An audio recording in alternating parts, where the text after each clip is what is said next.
To characterize the sixth day of the war crimes trial here in Nuremberg, the American prosecution is still piling up the documentary evidence dealing primarily today with the Nazi preparations for aggression from the years 1933 to 39.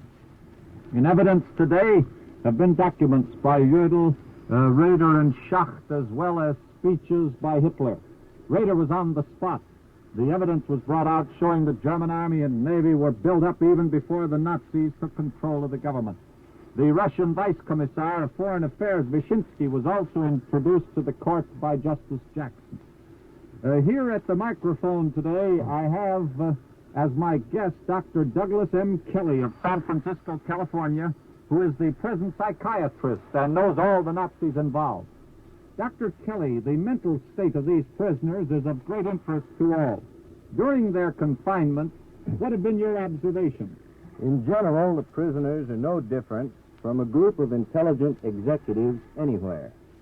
In contradistinction to popular opinion, they are neither crazy nor are they supermen. What about the extroverts and the introverts? Who are the great exhibitionists and who live largely within themselves? Here in prison, as one would expect, their reactions are essentially the same as in their public life.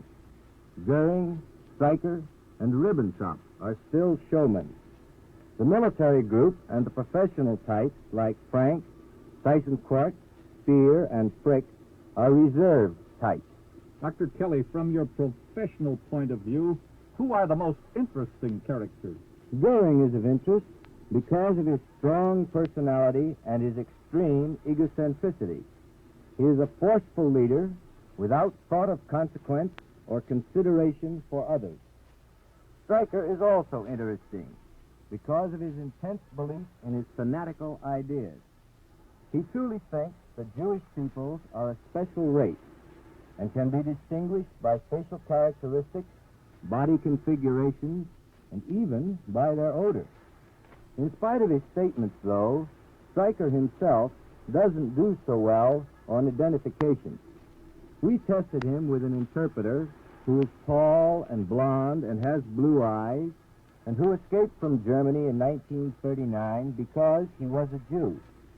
Stryker accepted him warmly and one day gave him a special document to be translated, and I quote, only by an Aryan, close quote. Apparently, his judgments are only emotional. Well, now, what about the military men, fellows like Keitel, Jodl, Raeder, and Bennett?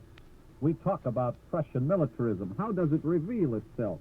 As a group, the military and naval men are much more formal than the others. They keep their cells neater, too, and complain less. At times, though, they become very upset when they feel their dignity is being attacked. They make a much better appearance than do the ex-salesmen, ex-farmers, and ex-lawyers. These fellows, some of them at least, seem rather cheerful. Take Goering, for example. A person would think that with their outlook they would be depressed. How have you found them? On the whole, at present, their outlook is cheerful. Since the trial started, a group spirit has begun to develop.